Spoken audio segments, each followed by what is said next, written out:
Hello tout le monde, j'espère que vous allez super bien et j'espère que vous êtes en train de passer une excellente semaine.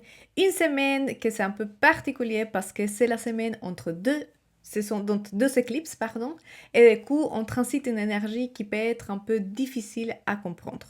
Mais c'est un peu sur ça dont j'aimerais bien vous parler dans cette vidéo. Avant de commencer, pour les gens qui ne me connaissent pas, je m'appelle Laura, je suis astrologue, je suis lectrice aussi de mémoire akashique.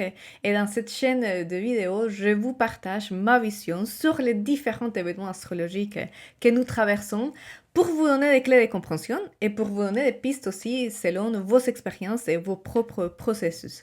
J'aimerais bien aussi vous remercier à tous les gens qui se sont inscrits dans cette chaîne les dernières semaines.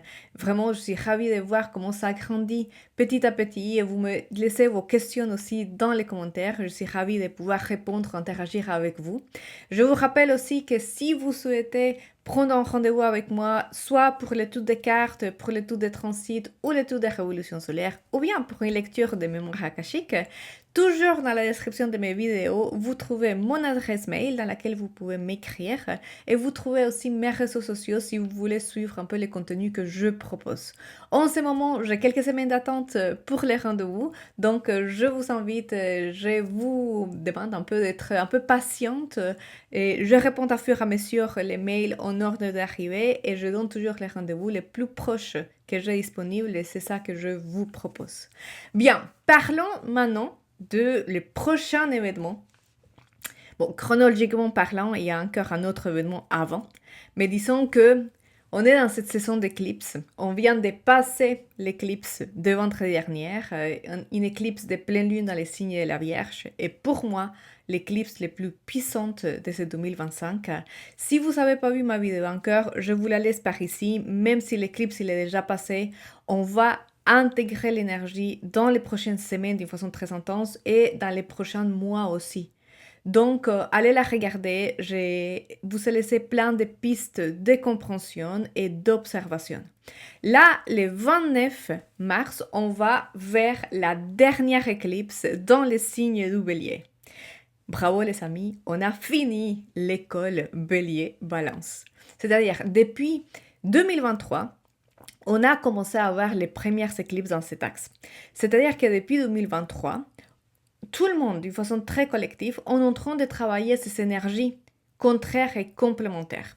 Les béliers, rappelez-vous, c'est un signe qui nous parle de l'affirmation de soi-même. C'est un signe qui nous parle de mettre des limites. C'est un signe qui nous parle d'avoir une force, un courage intérieur, d'être soi-même, de se montrer à soi-même, de s'exposer tel qu'on est. Les béliers nous parlent beaucoup de la relation avec soi, avec l'incarnation, avec l'individualité, avec la naissance. C'est le signe avec lequel nous commençons l'année astrologique, qui d'ailleurs commence demain avec l'équinoxe du printemps. Demain à 10h42, Dieu merci. Oh, le printemps il commence. Le soleil rentre dans le signe du bélier, les feux commencent à s'activer. Et le bélier, du coup, nous parle de ça, de la vie qui pousse, de la vie qui s'ouvre un chemin d'expression dans l'univers. Mais, comme tout en astrologie, on ne peut pas parler du bélier sans parler du signe contraire et complémentaire qui est la balance. Si le bélier nous parle de la relation avec soi-même, la balance nous parle de la relation avec les autres. Nos liens, nos amitiés, nos relations amoureuses, mais aussi les relations avec nos amis, avec nos collègues, avec nos associés. Toutes ces relations dans lesquelles il y a ces liens, dans lesquels il y a un échange, dans lesquels on va procéder à un accord tacite ou bien implicite, ou très claire et très concrète, là on est dans la dynamique de la balance. Okay? Alors il y a différentes façons d'interpréter l'énergie des 12 signes du zodiaque, de l'archétype. Pour moi, la balance, c'est on n'est pas dans l'état de la relation romantique un peu prince-charmant, l'amant, les désirs, l'attraction, la séduction. Ça, c'est le lion. Hein? Cet romanticisme des amants. Dans la balance, on a déjà construit un lien qui va beaucoup plus loin de cette première rencontre. On est vraiment dans une interaction qui peut être quotidienne. Donc, dans la balance, on va arriver à des accords. c'est pas, je vais vous donner quelque chose de très quotidien dans votre couple, chez vous. Ok, bah, il y en a un qui va faire les courses, il y a un autre qui va faire les ménages, il y a un autre qui fait à manger, il y a un autre qui fait les linges. Vous voyez, tous ces accords dans lesquels on se met à travailler à deux pour arriver à obtenir un objectif. Donc, par exemple, dans une relation de travail, votre collègue avec lequel vous travaillez dans un même projet, ok, toi, tu dois envoyer les mails, moi, je fais la communication. Tout ça, c'est la dynamique de la balance. Depuis 2023, nous avons commencé à voir tous les éclipses dans cet axe. Oui, étant la balance, le node sud. Donc, les signes par lesquels a transité le node sud. Sur le node sud, je vous ai parlé aussi dans la vidéo sur l'éclipse dans le signe de la Vierge. Donc, allez la regarder. Mais ici, en fait, ce que j'aimerais bien vous rappeler, c'est que ce passage du node sud a impliqué un nettoyage. Rééquilibrer quelque chose, c'est toujours l'invitation du node sud, c'est on va faire les tri. On va chercher une nouvelle harmonie dans cette énergie. Il y a comme une vieille version de l'énergie de l'archétype que nous allons devoir venir observer et du coup d'épurer et libérer. Étant les nodes nord dans les signes de la Vierge, depuis 2023, on a été très poussé à se rendre compte, revenir à soi, à poser des limites très claires, à se demander quel est mon besoin pour rééquilibrer précisément les liens. C'est pour ça que si vous avez observé, et je vous invite à faire l'exercice si ce n'est pas le cas, les liens, les amitiés, les relations ces dernières 2 années plus ou moins ont beaucoup changé. Ou en tous les cas, j'espère que vous avez changé votre façon de rentrer et de créer les liens avec les autres. Parce que les règles du jeu ont changé. On a changé. Ça fait depuis maintenant des années. C'est plus une surprise, on est d'accord, depuis 2020, que collectivement, on a vécu des choses très importantes qui ont aussi un impact dans notre priorité, dans notre façon de regarder la vie, de construire aussi nos propres expériences, nos objectifs dans la vie. Donc, cet axe Bélier-Balance a été très, très, très actif ces dernières années. Et c'est pour ça que j'ai dit, on a transité l'école du Bélier. Parce que là où on a les notes nord, c'est l'invitation de l'univers à venir intégrer l'énergie de ces signes d'une façon nouvelle, différente. Par exemple, aujourd'hui, le note nord, il est dans le signe du poisson. On est d'accord, les émotions sont à fleur de peau. Parce que le poisson, c'est un signe extrêmement émotionnel, extrêmement sensible, et même si ça ne se voit pas, c'est un des signes les plus sensibles du zodiaque. Étant les notes nord, vu qu'il transite par là, bah, du coup, on est tous et toutes dans l'invitation de connecter avec nos émotions les plus profondes. Bien, parlons du coup de cette éclipse du 29. Éclipse, c'est un éclipse partiel dans le signe du Bélier. Donc, le fait que ce soit une éclipse partielle, c'est intéressant, parce que les éclipses partielles sont moins intenses que les éclipses totales. C'est une éclipse du soleil, donc ça veut dire que c'est une nouvelle lune. On va vers la fermeture d'un grand cycle, mais l'initiation surtout d'un grand cycle. Alors, si vous voulez comprendre mieux, qu'est-ce que la vie vous invite à ouvrir? Qu'est-ce que la vie vous invite à fermer aussi? À laisser derrière, à clôturer définitivement. Parce que là, on quitte l'école Bélier-Balance. Là, c'est fini. Là, c'est bon. La vie, elle nous dit, on va devoir passer à une autre chose. Je vous invite d'aller observer, aller faire un exercice de mémoire chez vous, avec les dates suivantes. Le 20 avril 2023.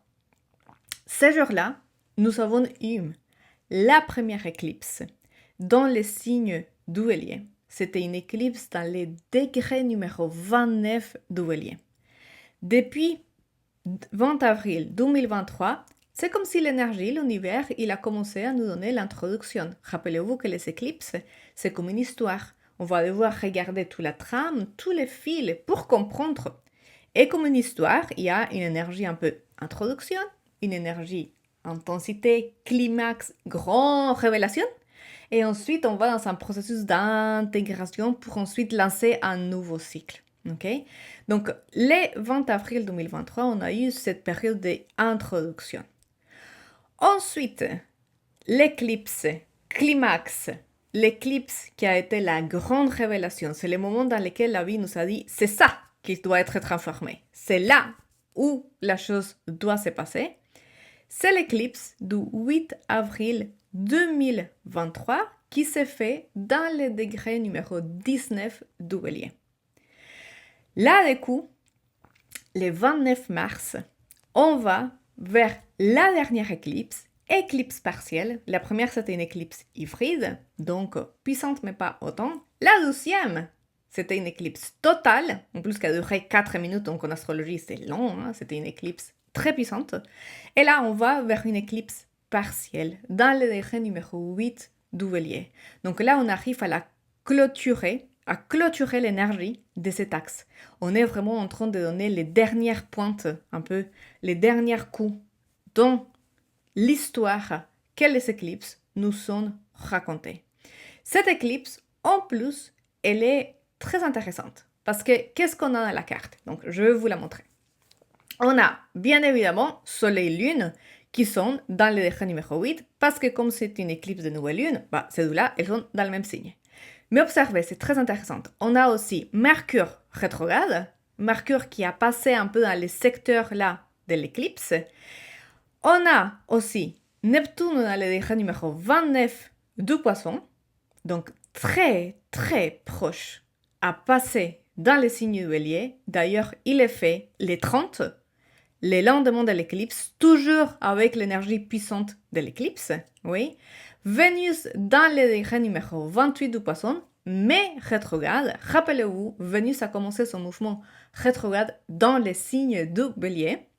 Et le nord-nord dans le signe du Poisson et Saturne dans le signe du Poisson. Dans le signe du Bélier, on a un autre acteur qui est Chiron, qui est dans le degré numéro 22 du Bélier. Certes, par degré mathématique, il n'est pas compris tout à fait dans l'éclipse, mais il est quand même dans le signe du Bélier, donc j'ai envie de dire, même si l'énergie n'est pas intense, l'énergie de Chiron, je pense qu'il est intéressant quand même de le tenir en compte. Il est quand même là, un peu dans les quartiers, on va dire, dans le même secteur du zodiaque. Donc, si vous observez cette carte, on est d'accord, il y a trop de monde là-haut. Hein. C'est-à-dire, il y a beaucoup de choses qui sont en train de se passer dans les signes du Poisson et dans les signes du Bélier. C'est pas étonnant, c'est les énergies les plus importantes de cette année. Maintenant, qu'est-ce qui m'intéresse? Qu'est-ce que je trouve qui est intéressant dans cette éclipse? Si on va regarder l'éclipse de l'année dernière, celle qui a été très puissante, l'éclipse du 8 avril dans le degré numéro 19 du Bélier. Donc ici, je vais vous montrer la carte à l'intérieur de l'éclipse du 29 et à l'extérieur. La carte de l'éclipse de 2024, du 8 avril 2024. Vous allez vous rendre compte que nous avons presque les mêmes acteurs. Oui, certes, à quelques degrés mathématiques. Pas tout le monde est exactement au même degré mathématique, mais tout le monde est dans le même secteur du ciel. Oui? C'est-à-dire que cette éclipse du 29 vient réactiver quelque chose qui s'est passé en avril 2024. Pourquoi? Pour nous dire, c'est le moment de clôturer l'expérience. C'est le moment de regarder derrière, de faire un bilan, d'observer et dire, ok, qu'est-ce que s'est passé à cette époque de l'année que peut-être je ne me suis pas permis encore d'intégrer, ou bien que j'ai intégré, parce que là, comme c'est une éclipse de nouvelle lune, c'est un cadeau littéralement de l'univers qui nous offre la possibilité d'initier un grand cycle de conscience avec une balise vraiment vide en ce qui concerne nos liens et nos relations surtout. Nos liens qui, dans le signe du Bélier, commencent par nos liens avec nous-mêmes, c'est-à-dire notre capacité de rentrer en connexion avec nous. Et avec autant d'énergie dans le signe du Poisson, ça passe aussi par une prise de conscience de notre capacité de connecter avec nos émotions, de nous contenir, de nous accompagner dans notre propre sensibilité. Mais c'est aussi l'invitation de regarder de faire un bilan, si vous voulez. Comment nous sommes en train de créer des liens avec les autres? Quelle est la nature de ces liens? Quelle est notre attention aussi qu'on met dans ces liens, dans ces amitiés qu'on aimerait bien garder ou chuchoter un peu, vous voyez, être très attentionné parce on tient aussi. Et comment, probablement, c'est aussi le moment d'observer comment ces relations ont été très, très, très touchées ces derniers mois, ces dernières années surtout, mais que du coup, probablement, dans la plupart des cas, ça a mené aussi à une grande prise de conscience individuelle et aussi du lien. Hein. Quand je parle de rééquilibrer les liens, ça ne veut pas dire qu'il doit ou il a dû avoir une rupture, pas du tout. Dans certains cas, c'était tout le contraire, c'était un grand rapprochement, c'était une retrouvaille, c'était une capacité de se dire tiens, je fais tout ce travail sur moi, tu as fait tout ce travail sur toi, comment est-ce qu'on peut recréer un pont et nous rencontrer. Donc, bien évidemment, ici, avec les éclipses, oui, les relations sont à nouveau des protagonistes, oui. Donc, ne vous étonnez pas s'il y a l'ex qui revient, s'il y a des gens du passé qui reviennent avec cette éclipse. L'invitation, c'est aussi de se questionner et se demander, est-ce que je suis la même personne qu'il y a un an? Est-ce que j'accepterai les mêmes choses qu'il y a un an? Est-ce que je souhaite les mêmes choses dans mes liens qu'il y a un an? Et comment est-ce que je peux aujourd'hui passer à l'action et me lancer dans la construction de quelque chose qui est nouveau? Pourquoi? Ici, on va vers une grande initiation. C'est un grand début d'un cycle de conscience. Parce que on ferme la série éclipse Bélier Balance, mais Neptune, les 30, rentre dans le signe du Bélier. Ça fait des années. Et quand je vous dis des années, c'était début du XXe siècle que Neptune n'est pas rentré dans le signe du Bélier. Donc on va vivre un événement collectif très important, oui, que je vous invite à vraiment ouvrir bien les yeux. Et en plus, Saturne aussi, bientôt, il va rentrer aussi dans le signe du Bélier. Certes, tous les deux, autant Neptune que Saturne, ils vont rétrograder, ils vont revenir dans le signe du Poisson. Et c'est en 2026 qu'ils vont officiellement quitter le signe du Poisson et rentrer dans le signe du Bélier. Mais, si vous suivez mon contenu astrologique depuis un moment, vous savez que quand les planètes y rentrent la première fois dans un signe, c'est hyper intéressant d'ouvrir bien les yeux parce que c'est un peu comme les trailers du film. C'est un peu comme si la planète, elle arrive avec ses petits valises. Imaginez le Neptune qui quitte les poissons et qui va rentrer dans le signe du Bélier et qui dit « Bon, je commence à un peu pousser mes affaires par ici, je commence à déménager. » Donc on peut déjà commencer à sentir l'énergie. Il va reculer, il va venir dans le signe du Poisson, il va être en ce degré numéro 29, il va être là, bien placé. Encore quelques mois, il va finir de peaufiner un peu l'apprentissage de Neptune dans le signe du Poisson. Et ensuite, il va rentrer officiellement dans le signe du Bélier l'année prochaine. Et là, il va faire une conjonction dans le degré numéro 0 du Bélier avec Saturne. Vraiment un événement astrologique, waouh, magnifique. Je vais vous ferai une vidéo plus tard dans l'année parce que ça, c'est pour 2026. Mais je vous déroule un peu toute l'histoire pour que vous ayez la capacité de comprendre que là, du coup, on va traverser une énergie qui va impliquer un grand changement collectif. Maintenant, ce qui est important, c'est que oui, Neptune, il va changer de signe, là, le 30 mars. Uranus, un autre planète collectif, il va changer de signe cette année. Et Pluton, il l'a fait l'année dernière. Donc les trois planètes du collectif, du transpersonnel, qui marquent en astrologie les grands mouvements de la société et du monde changent complètement d'énergie. Mais la société, c'est nous, les individus. Donc, quand on arrive à se rendre compte que cette énergie et l'éclipse nous invite à travailler d'une façon individuelle, c'est ça qui va nous permettre aussi d'une certaine façon, par résonance, faire un changement collectif. D'ailleurs, si vous les regardez, donc je vous le montre à nouveau, la carte du ciel de cette éclipse, elle s'est faite avec un sextile, avec Pluton dans le signe du Verseau. C'est-à-dire qu'ici, on parle d'un d'une initiation, de commencer un nouveau cycle, mais c'est un cycle qui demande un apprentissage. Les sextiles, c'est un aspect en astrologie, une communication entre les planètes, qui nous invite à dérouler un peu l'énergie, petit à petit, commencer à rentrer en connexion avec elle, pour vivre cette ouverture de conscience. Pluton dans les signes du Verseau, dont j'ai énormément parlé dans cette chaîne déjà, vous savez maintenant que elle est en train de transformer les tissus sociaux. Et on peut le voir, le monde est en train de changer, les règles de jeu sont en train de changer. Pluton, dans ces moments, il se fait un peu discret, j'ai envie de dire, mais ça reste Pluton. Il va à un moment donné se réactiver dans l'année. En ce moment, l'invitation de cette éclipse nous dit quoi? Ok, c'est le moment de fermer et d'initier. Parce qu'il s'agit d'une nouvelle lune, c'est un moment dans lequel je peux venir vraiment me poser en moi, connecter avec mon cœur, pour me dire comment est-ce que je me reviens jouer ce nouveau rôle de qui je suis, une nouvelle identité qui est en train de se construire en nous, pour sortir au monde d'une nouvelle façon. Parce que ça, c'est le bélier. Le bélier, c'est aussi un signe qui nous invite à prendre les risques d'être soi-même, d'aller attraper ce qu'on souhaite, d'avoir le courage d'aller derrière nos buts, nos objectifs. Oui, le bélier, il est un peu précipité, attention, et qu'on peut sentir un peu l'impatience les prochains jours jusqu'à l'éclipse. Aussi la colère qui est en train de se réveiller parce que c'est une éclipse de nouvelle lune, donc les nouvelles lunes nous connectent avec l'ombre et c'est en plus le soleil qui va s'éclipser. Donc là, on est en train de traverser des émotions qui sont dans l'ombre, la colère refoulée, la tristesse refoulée, la frustration refoulée. Mais pourquoi?